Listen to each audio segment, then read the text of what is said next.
Kan suka tuh dia tidur miring baca, dia cuma di satu mata kanan aja yang lihat. Jadi bukan langsung rabun gitu. Berarti bukan langsung berarti ya dok ya. Ada loh yang Serius, minusnya Dok? setinggi itu. 25. Sebenarnya miopia ini adalah suatu penyakit keturunan sih.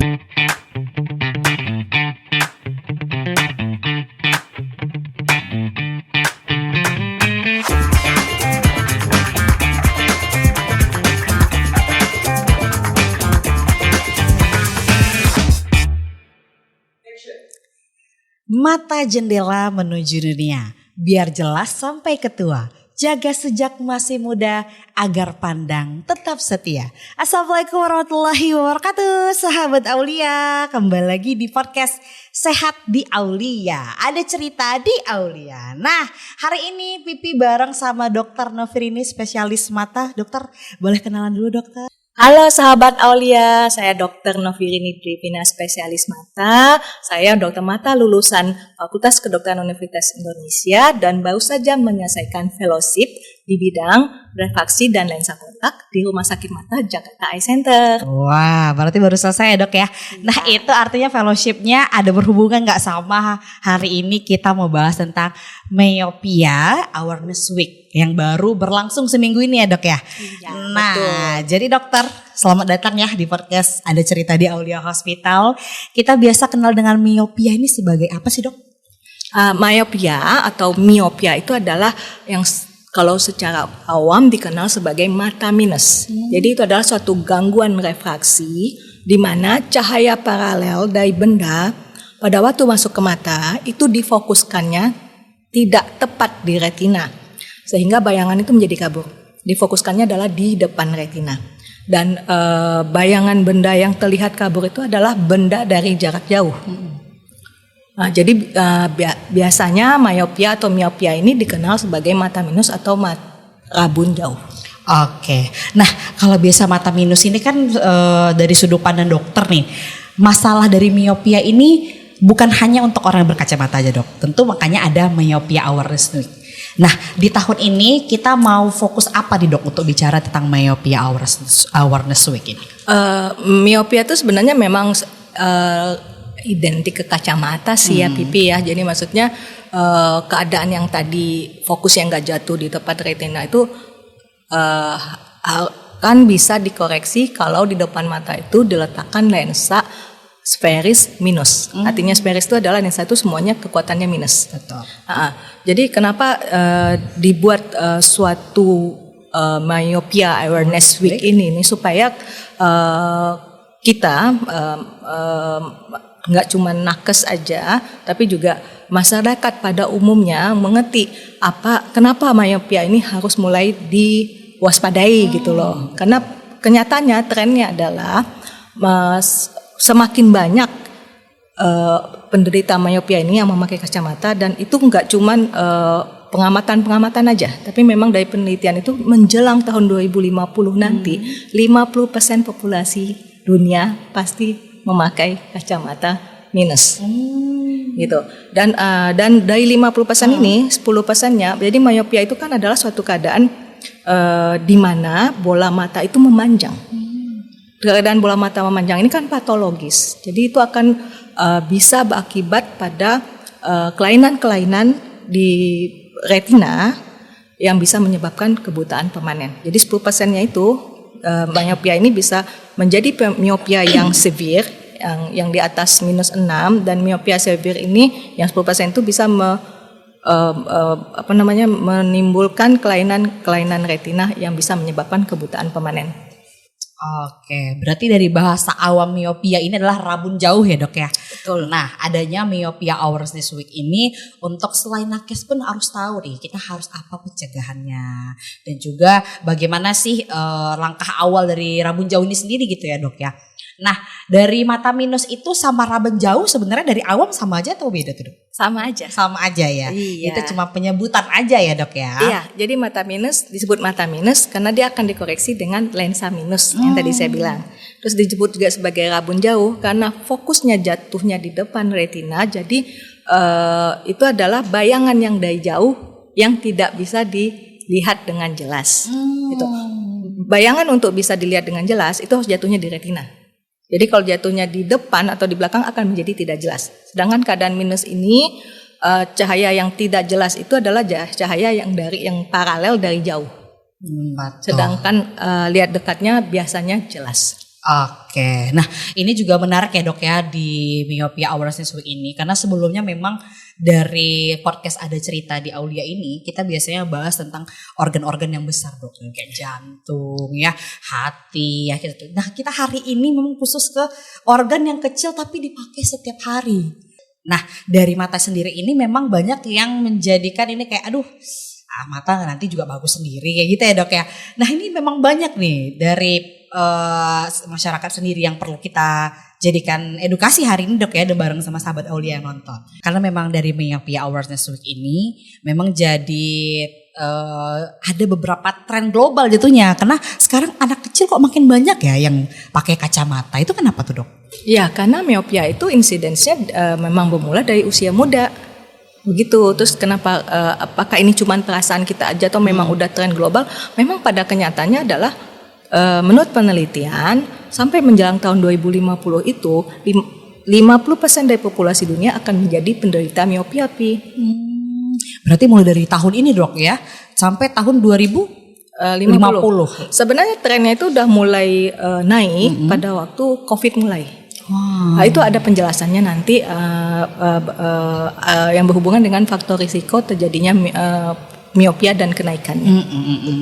Betul dok. Tapi memang ya dok ya, anak kecil tuh memang beberapa suka mengikuti tren. Salah satunya pipi waktu kecil dok, yang sebenarnya nggak miopia atau rabun jauh, tapi sok-sokan minta kacamata. Mau pakai kacamata karena ngelihat orang lain pakai kacamata. Nah itu tadi yang Pipi sampaikan, ini menjadi salah satu tren global yang bikin jadinya 50% yang ke depan dokter sampaikan tadi akan memakai kacamata dok. Nah tapi kalau ada beberapa orang yang sudah ada gejala dari mata rabun itu sendiri, tapi dibiarkan, itu bagaimana tuh efek panjang nanti dok? Ya yang pasti sih karena dia terjadi pada usia muda, terus sudah ada keluhan dan dibiarkan, yang pasti prestasi di sekolahnya akan terganggu.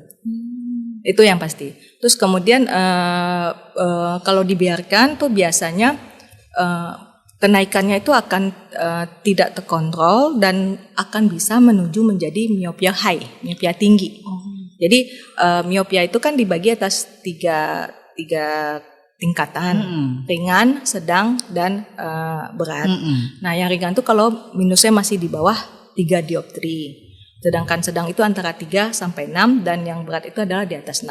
Jadi kalau dibiarkan itu biasanya memang minus ini akan merangkak naik dan bisa mencapai miopia tinggi yang bisa menyebabkan komplikasi-komplikasi pada retina yang berujung pada kebutaan permanen. Nah tadi kita udah bicara tentang efek jangka panjang kalau dibiarin terus-menerus nih dok.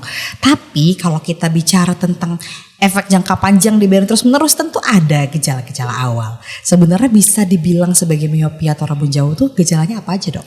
Gejalanya adalah kalau yang harus diwaspadai pada anak-anak, kalau dia itu udah mulai sering memicingkan mata.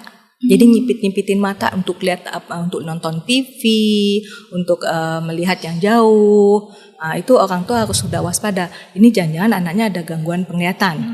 Terus yang kedua suka menggosok-gosok mata. Kadang-kadang kan anak-anak kan kenapa nih alergi, gatal, ada penyakit apa, suka gosok-gosok mata. Itu sebenarnya kompensasi si anak untuk bisa melihat lebih jelas. Terus yang ketiga adalah dia juga suka mengedip-ngedipkan mata. Jadi itu juga salah satu kompensasi supaya dia bisa melihat lebih jelas. Kalau memang minusnya jadi udah lebih besar, akan kabur, baru akan dikeluhkan baik di sekolah dari anaknya sendiri ataupun dari gurunya, karena tidak bisa melihat tulisan di papan tulis, atau dia nggak bisa lagi mendeteksi, aku nggak bisa lihat yang jauh itu mah, itu misalnya.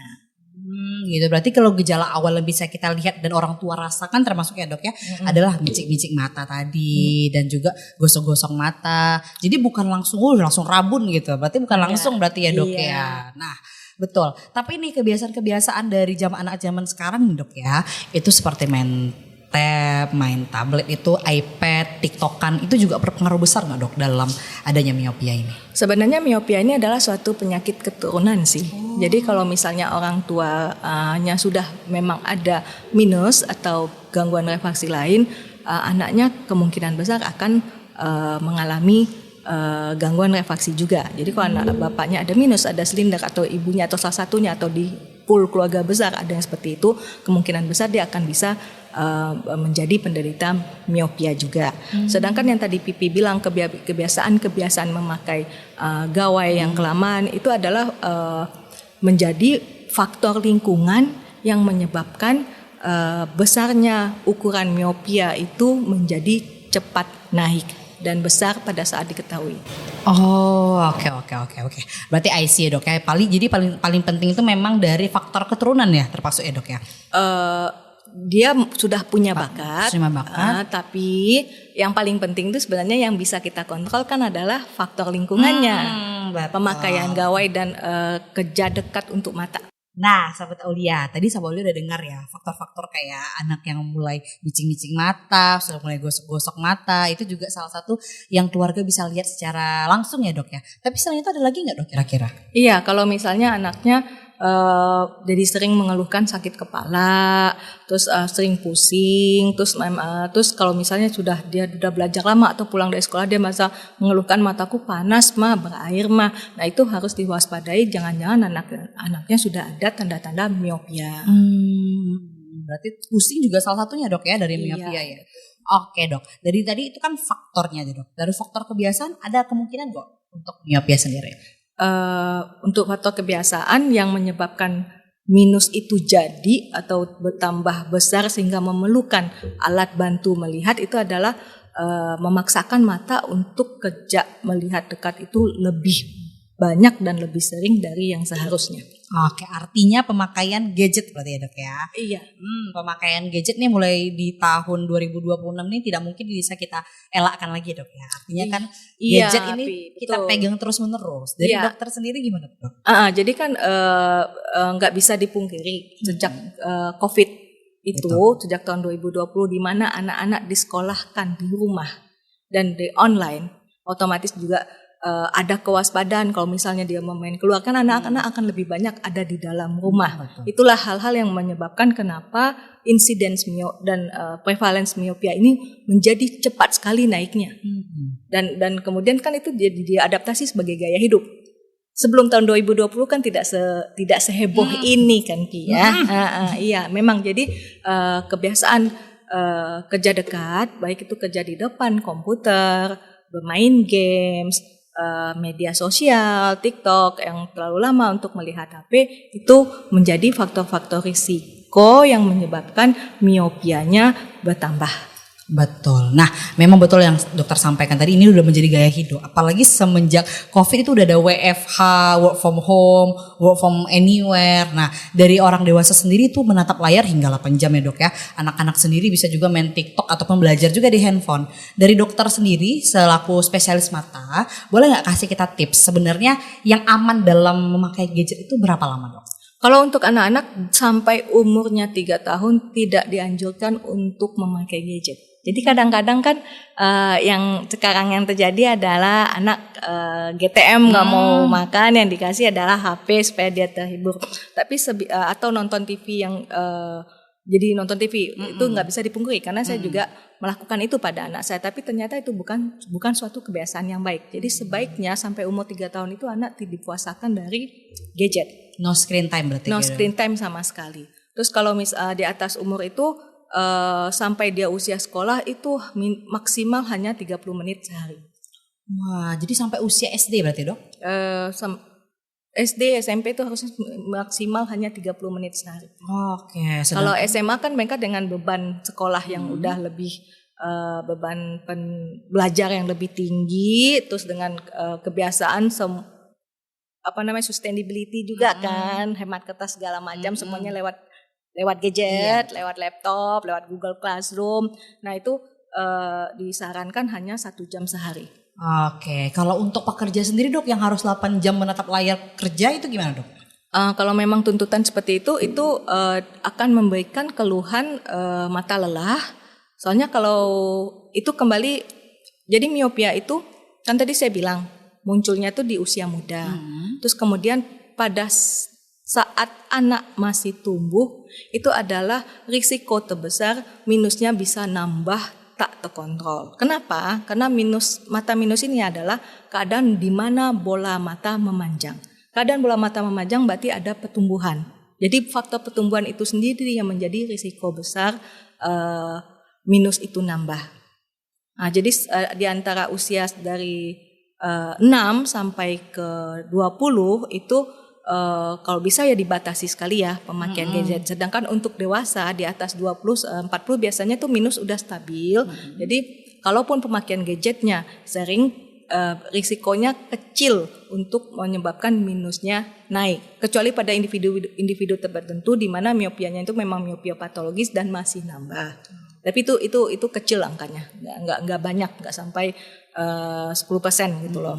Nah tapi memang kalau pemakaian gawai yang terlalu lama atau bekerja online yang terlalu lama pada dewasa itu akan menimbulkan gejala-gejala lain seperti dry eye, mata kering, terus fatigue, lelah, seperti itu. Oke, nah berarti kalau paling penting kalau untuk miopia ini memang faktor pertumbuhan ya dok ya, bisa terus naik. Nah kalau untuk faktor-faktor kebiasaan lain untuk ketika bertumbuh nih dok, faktor-faktor kebiasaan lain apa lagi dok selain pemakaian gawai? Nah ini kan biasanya tuh kalau misalnya nih, kalau gawai nggak boleh dong baca ya dok ya, boleh. Cuman kan baca tuh juga sebenarnya adalah beban untuk mata untuk bekerja melihat dekat itu. Nah, ada keadaan kondisi-kondisi tertentu yang harus dijaga supaya miopianya bisa dicegah, baik dicegah timbul ataupun dicegah naik adalah dengan cara jangan baca sambil tiduran, jangan baca di tempat gelap, jangan baca sambil mereng-mereng. Kan suka tuh dia tidur miring, baca cuma di satu mata kanan aja yang lihat, seperti itu. Oke. Jadi faktor dari lingkungan kebiasaan juga itu ya dok penting ya dalam menaikkan mata minus sendiri ya. Iya, emang sudah terbukti sih Pi bahwa memang faktor lingkungan itu besar sekali perannya dalam mengontrol, mencegah dan mengontrol miopianya. Gitu. Oke dok. Ada satu lagi apa untuk tuh, faktor lingkungan. Jadi kalau misalnya anaknya lebih suka indoor daripada outdoor itu juga ngaruh sekali. Karena sekarang penelitian menunjukkan bahwa jika terpapar sinar matahari pagi, minusnya justru berkurang. Wah serius dok?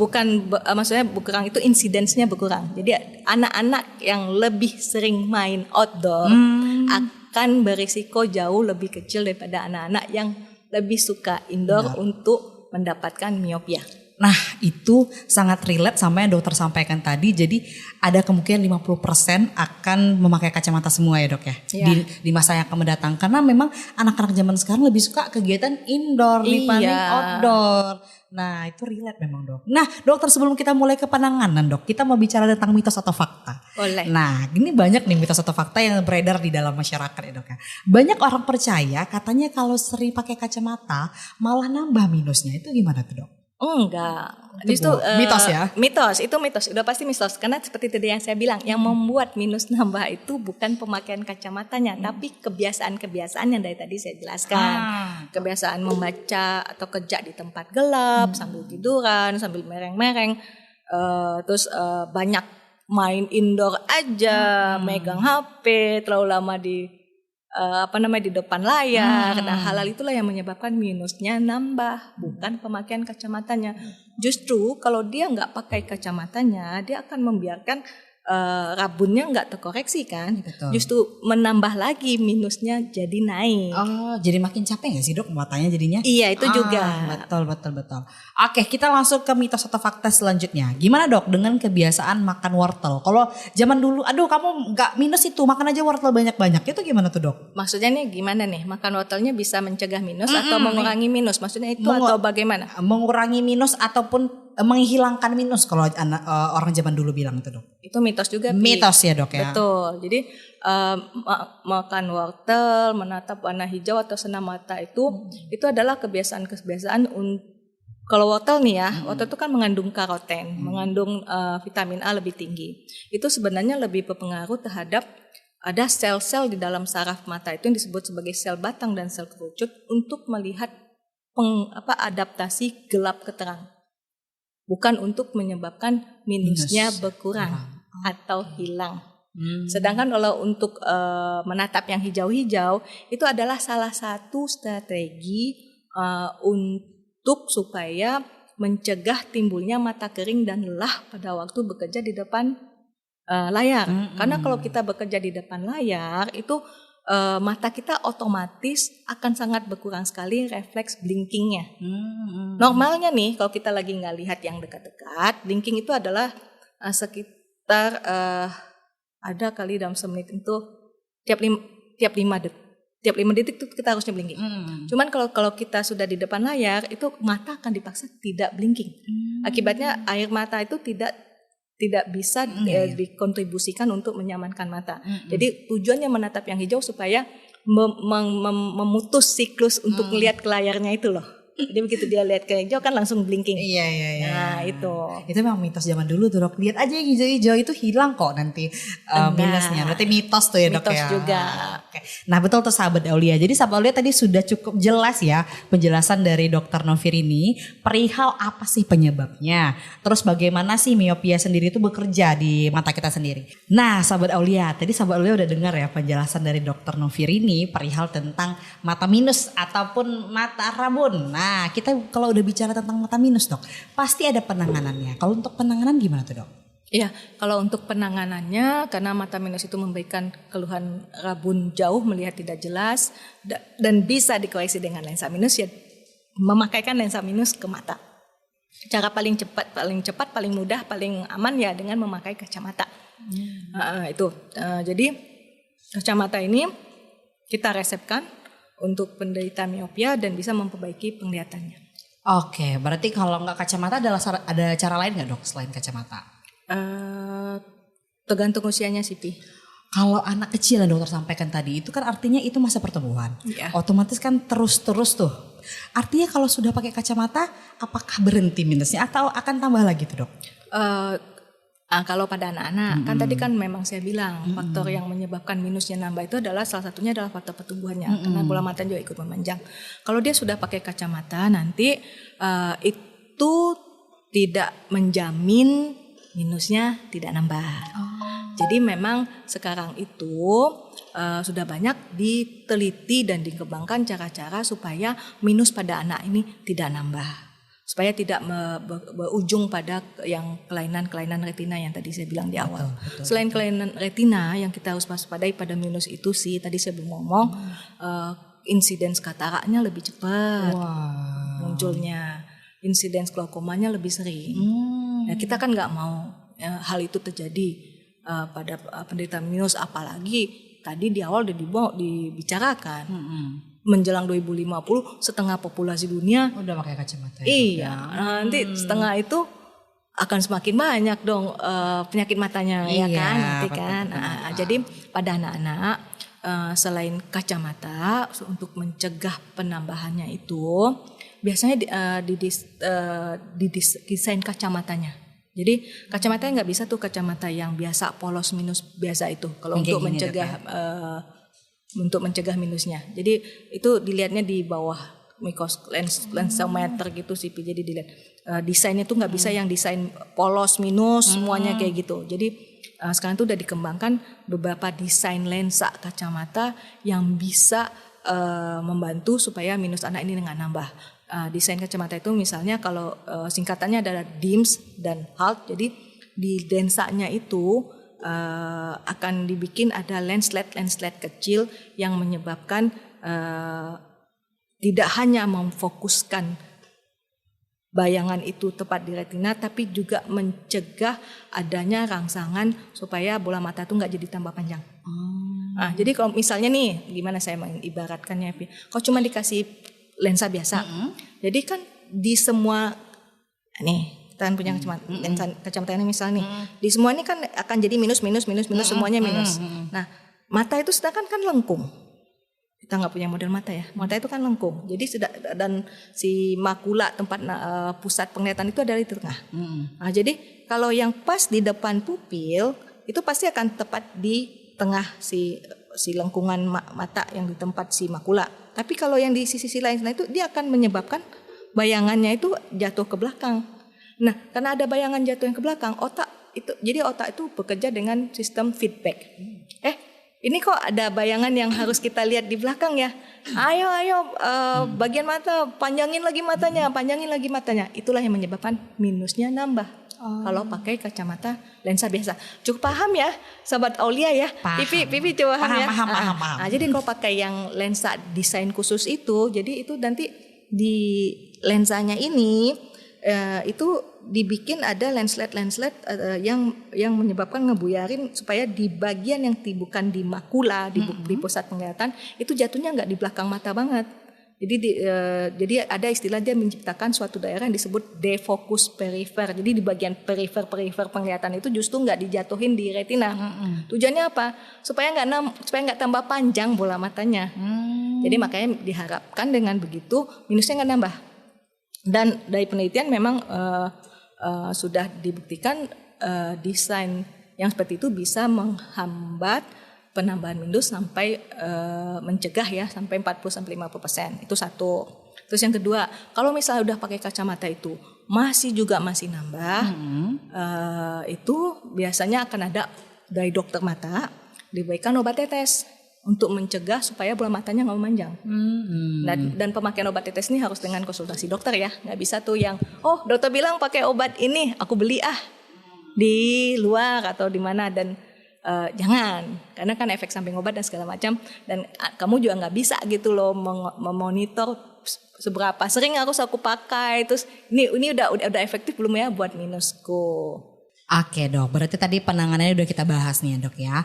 Nah di dokter sendiri kira-kira bisa nggak untuk meresepkan dari yang khusus kacamata untuk anak-anak tadi dok? Oh bisa, jadi kalau misalnya sudah didiagnosa anaknya memang minus terus ingin mencoba kacamata dulu dan kalau biasanya saya sarankan langsung pakai desain lensa khusus tersebut itu bisa kok karena sudah ada optik di Pekanbaru ini yang bisa membuatkan lensa khusus tersebut. Oke, nah jadi sahabat Aulia kalau memang ada berencana untuk ketemu dengan Dr. Novin ini bisa langsung datang ke Aulia Hospital dan juga cek jadwalnya di IG @aulia_hospital Pekanbaru. Nah dokter, tadi kita udah bahas untuk penanganannya kira-kira di minus berapa sih yang paling berbahaya, apalagi untuk anak-anak dok? Kita nggak ngomong di minus berapanya, jadi di anak-anak itu fokusnya adalah dia nggak nambahnya berapa. Nah, itu sebenarnya yang dimonitor oleh dokter mata. Jadi kalau dalam kontrol ternyata dalam 1 tahun itu terjadi penambahan minus lebih dari minus 0,75 itu dianggap minusnya itu cepat, progresif. Dan selain dilihat dari ukurannya, cara monitoring penambahan minus ini adalah dilihat dari panjang bola matanya itu sendiri. Jadi nanti dilihat dibandingkan pada waktu kontrol sebelumnya dengan kontrol yang sekarang berapa penambahan panjang bola mata itu namanya anak-anak juga masih memanjang kan. Betul. Kalau misalnya terjadi pemanjangan bola mata lebih dari 0,2 mm dalam 1 tahun itu dianggap juga sebagai miopia yang progresif. Dan untuk miopia yang progresif ini perlu dipikirkan kombinasi cara supaya nggak nambah gitu loh. Oke. Nah dokter, kalau misalnya memang tadi penanganannya yaitu pakai kacamata, ada cara lain nggak dok selain pakai kacamata? Iya, jadi kita masih ngomong di segmen anak-anak ya, sahabat Aulia ya. Jadi selain kacamata tadi, kalau misalnya memang masih terdeteksi ada progresi miopianya, seperti yang tadi juga saya bilang di awal, itu bisa dikombinasikan dengan pemakaian obat tetesnya, obat tetes mata untuk mencegah penambahan panjang bola mata. Tapi selain itu, sekarang ini sudah berkembang cara lain dengan memakai lensa kontak. Oh, anak-anak boleh dok berarti? Iya, jadi pemakaian lensa kontak ini khusus dinamakan sebagai metode otokeratologi yang dimana lensa kontaknya itu dipakaikan malam hari. Jadi lensa kontak itu kan ditaruh di kornea. Jadi korneanya itu ditekan. Jadi semalaman seperti memakai behel untuk mencegah kalau behel kan untuk meratakan gigi, untuk mencegah pergerakan gigi maju ke depan. Nah, ini lensa kontak yang autokeratologi itu juga untuk mencegah menekan korneanya supaya jadi kornea itu adalah salah satu organ di mata yang membiaskan cahaya. Jadi kalau itu sudah ditekan semalaman, besoknya itu anaknya bisa bebas kacamata. Karena tercapailah kondisi di mana indeks refraksi korneanya itu menjadi seperti nggak pakai kacamata. Tapi karena ini bukan yang permanen, ini bukan terapi permanen, dia sementara aja. Jadi kan korneanya akan begitu mulai sore kan mulai naik lagi, kembali lagi ke bentuknya semula. Jadi biasanya para pemakai autokeratologi ini begitu sore akan sedikit buram penglihatannya. Tapi kan masa sekolah itu kan hanya dari pagi sampai sore. Betul.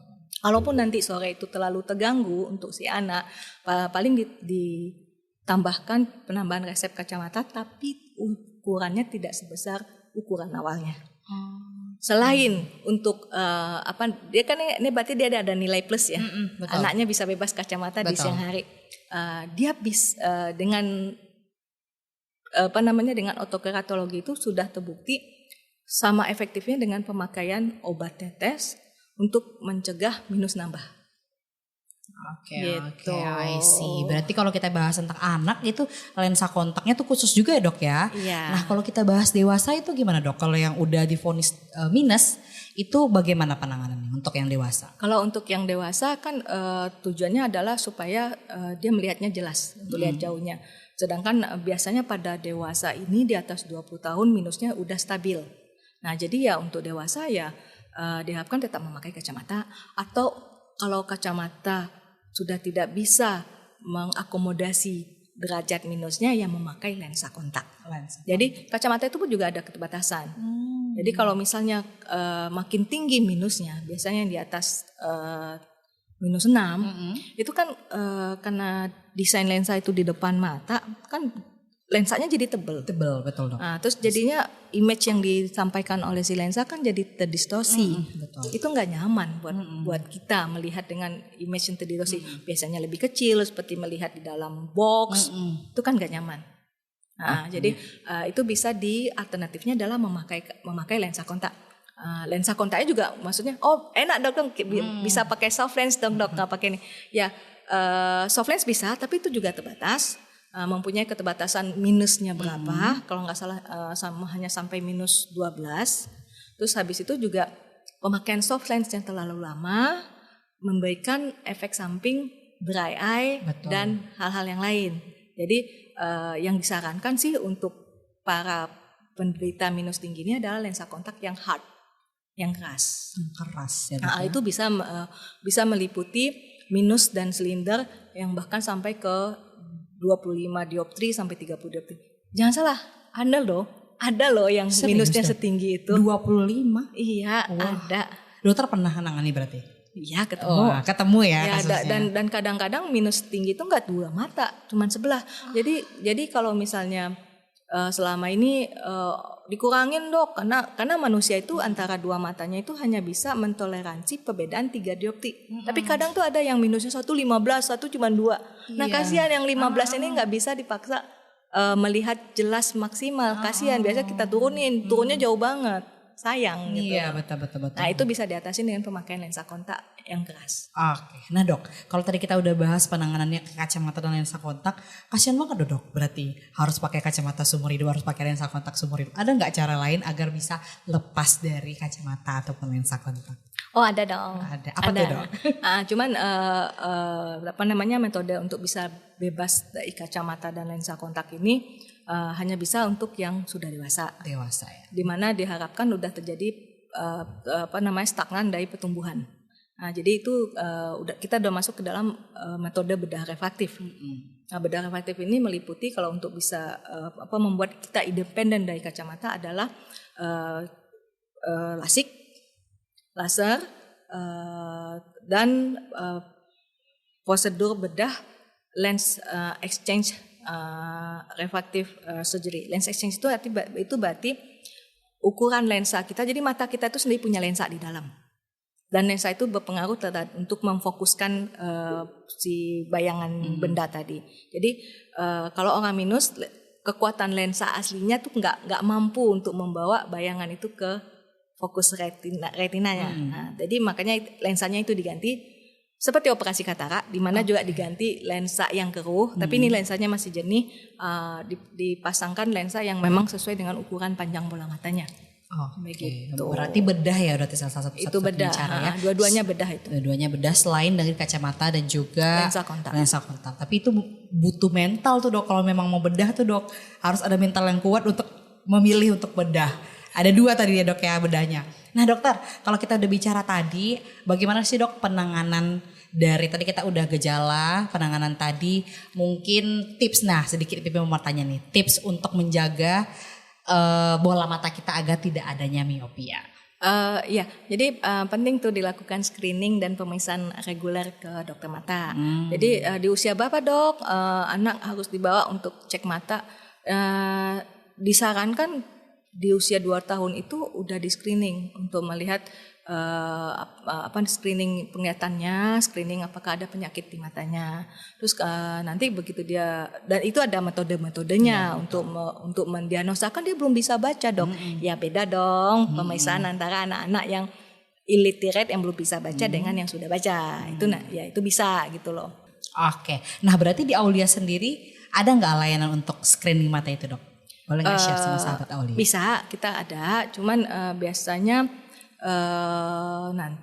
biasanya yang kita punya di Aulia itu adalah yang udah bisa membaca biasanya atau sudah bisa mengenali bentuk. Tapi nggak usah khawatir, datang aja dulu. Kita bisa mendiagnosa karena kita punya mesin untuk melihat parameter-parameter bola mata ini. Nanti kalau misalnya dia anaknya kurang kooperatif karena memang belum bisa baca atau segala macam itu kan nanti dokter mata juga akan memberikan rekomendasi apalagi yang harus dilakukan.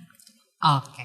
Nah sahabat Aulia, tadi kita udah dengar banyak banget nih penjelasan dari Dr. Nofrini dari itu apa sih miopia, dari gejala, penanganan juga tips nih dari dokter. Serta sahabat Aulia jangan khawatir kalau memang ada pengen screening ke Aulia Hospital, silakan langsung datang aja ke Aulia Hospital bareng sama Dr. Nofrini. Dr. Nofrini sebelum nanti kita mau tutup boleh nggak share jadwalnya di Aulia Hospital kapan aja? Oke, saya di Aulia Hospital itu setiap hari Senin, Rabu, dan Jumat. Hari Senin dan Rabu mulai dari jam 10 sampai jam 1, sedangkan hari Jumat dari jam 9 sampai jam 11. Oke, nah dok, satu-satu lagi nih, kita terakhir udah mau tutup.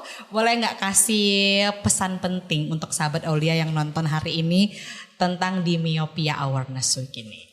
Mata kita itu adalah satu-satunya jendela awal ilmu pengetahuan yang tidak punya cadangannya. Jadi menjaganya itu bukan pada mulai kabur, tapi mulai dari sekarang supaya masih bisa melihat jelas lebih lama lagi. Oke sahabat Aulia, hari ini kita sudah selesai podcast bareng Dr. Nofrini, spesialis mata di Myopia Awareness Week ya. Tentunya daun hijau di taman luas. Cakep. Matahari pagi penuh berkah. Cakep. Mata sehat, hati pun puas. Pandang dunia tetap cerah. Terima kasih sahabat Aulia, terima kasih Dr. Nofrini. Terima kasih Pipi, terima kasih sahabat Aulia. Semoga podcast hari ini bermanfaat. Bye-bye. Dadah.